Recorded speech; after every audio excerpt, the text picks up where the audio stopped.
Right here, guys. Come here. Молодец! Нет, мы не поедем сюда. Ну. Okay, come on, Emu. Такие зайчики классные, кушают травку, да? That's the booger man.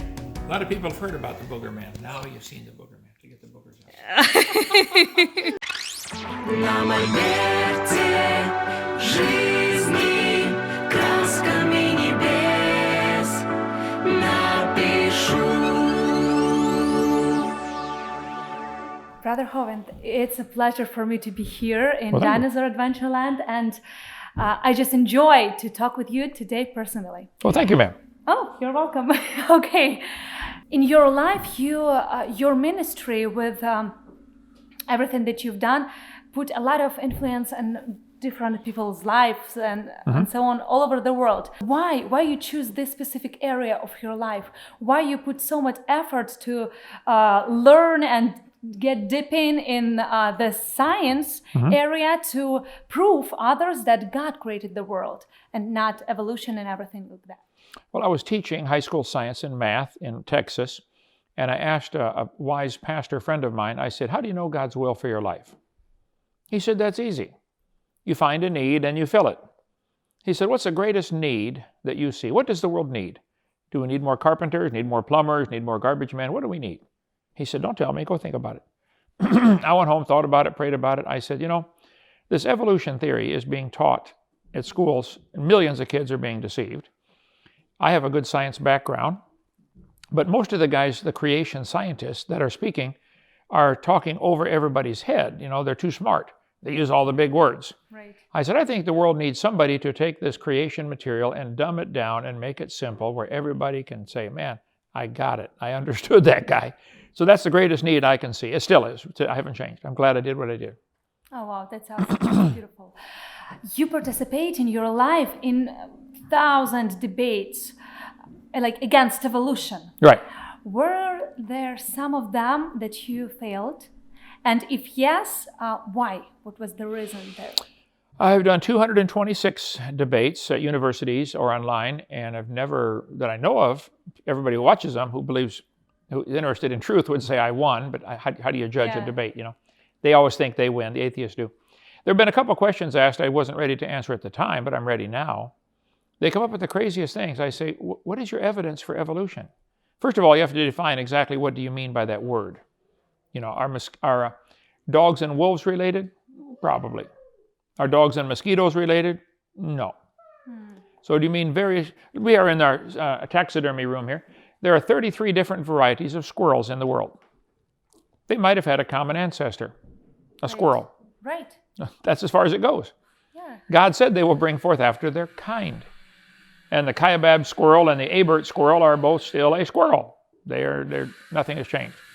Well, we see obvious varieties within the kind. Right. There are 195 varieties of chickens. They might have had a common ancestor called a chicken. See, the Bible says 10 times in the first chapter they're going to bring forth after their kind. 10 more times in the flood story they bring forth after their kind. So the variations that we all see between the different types of deer, for example, you know, are still deer. The variations are limited. They've been trying for a long time to get smaller and smaller dogs so people can carry them on their lap, you know. They now have a toy chihuahua, right? About yay big. Yeah. Do you think they'll ever get a dog as small as a flea? No. There are animals as small as a flea, like a flea, right? So what we're seeing is variations within the kind, still a dog, and we're seeing that the more you get away from the norm, the more problems you have. How long would the chihuahuas last out in the woods by themselves? Not long. Not long at all. Not long at all, right? Same thing with size for bigger. They get bigger dogs, the Mastiff and the big, you know, but they're limited. Right. They're never going to get a dog as big as an elephant. Yeah. But there are animals as big as an elephant, you know, like an elephant. There are 4 different varieties of elephants. They might have had a common ancestor, an elephant. See, the people they don't want God telling them what to do, so they're looking for anything to come up with a theory to say, how did we get all these life forms without admitting God did it? That's the problem. Right. So that's what I do. I teach on science in the Bible, and the Bible says they bring forth after their kind. That's all anybody has ever seen. Yeah. You achieved a great success in your ministry, in your life. But every success or achievement, there is a cost behind it. What did you pay in your life for everything that you have today? I've devoted everything to this. I don't know.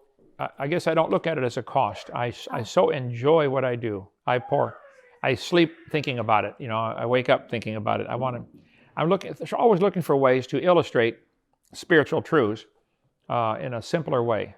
Mm-hmm. We have on our Science Center tour out here about 500 science lessons that we teach that have a spiritual application. We try to follow Jesus' example. He would say, consider the lilies, consider the sparrows.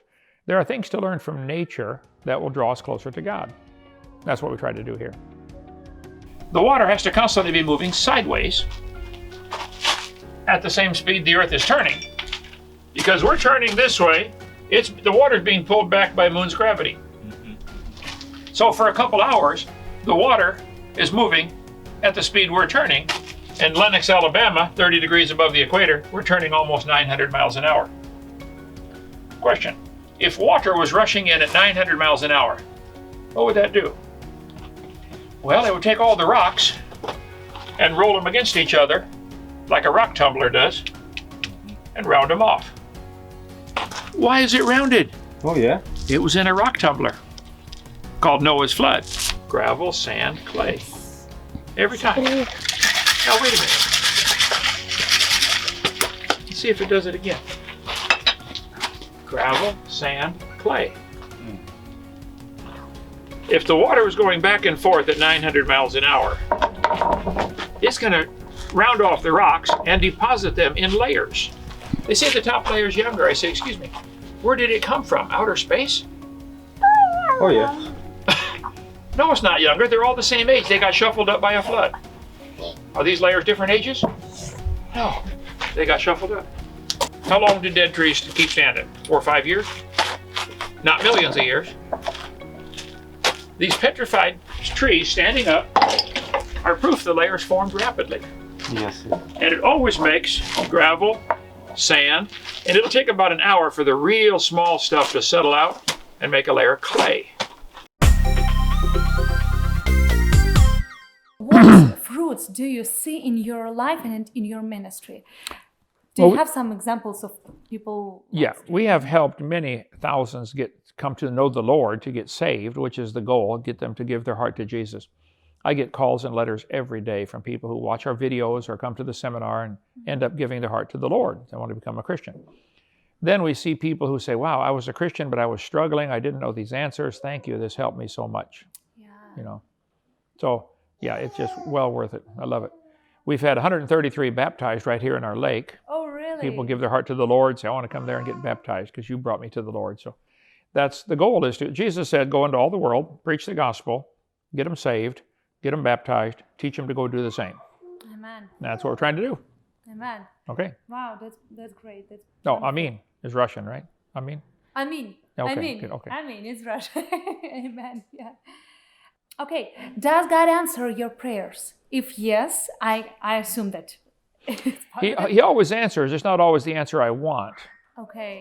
He answers. Sometimes it's yes, sometimes it's no, sometimes it's later. Later. Do you have some examples or kind of testimonies of your personal life that you asked God about something and He gave you the answer?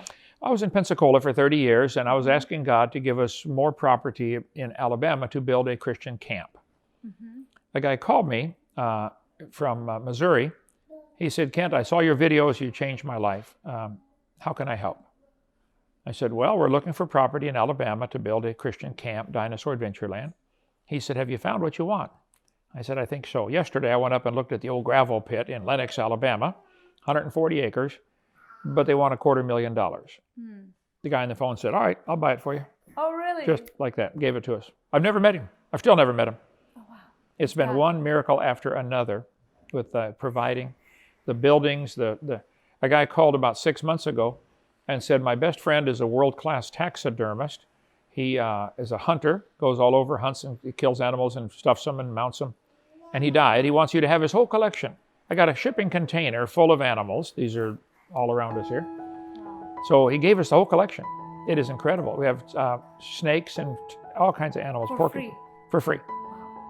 And the container. We got to keep the containers right out there for the kids to play on. We have a playground on top of it. It's pretty wow. good. So we'll use it for dry storage. We have about 30 people that live here. And so it'll be a kitchen off of our kitchen to keep the food in there, you know. Yeah. It's a great place. Oh. When we just came in here, it's just, you feel comfortable and peace, and you just enjoy to be here. It is so fun to be here. We've had probably 4,000 people come through, stay for a few days, help us build. It's all done by volunteers and donations. Yes. And it's been amazing. Thanks God. Thanks God. God is good. The other end of this building is a room where we do YouTube every night. Let's see, people come stay in the cabins. Oh, greenhouse. 70 varieties of sunflowers in the world.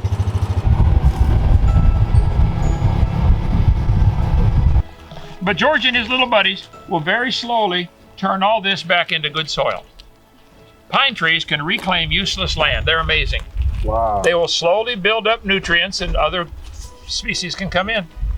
You know, some people have to grow up in a rough neighborhood or rough country. I wouldn't want to be a Christian kid in North Korea right now. Right. So if God puts you in a tough spot, dig in and hang on. That's right.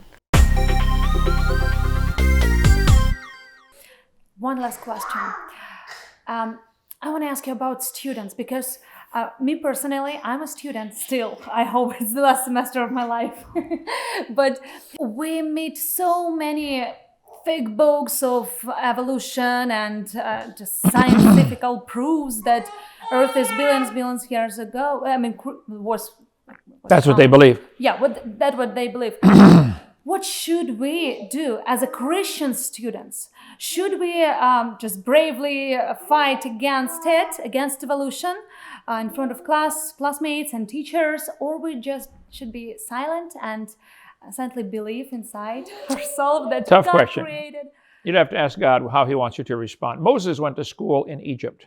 He grew up in Egypt, went to school in Egypt, and he learned all the Egyptian science, which at that time was a form of evolution. They said life started from the slime along the Nile River. Moses learned all that stuff. Yeah. And then God used him to write the book of Genesis. Right?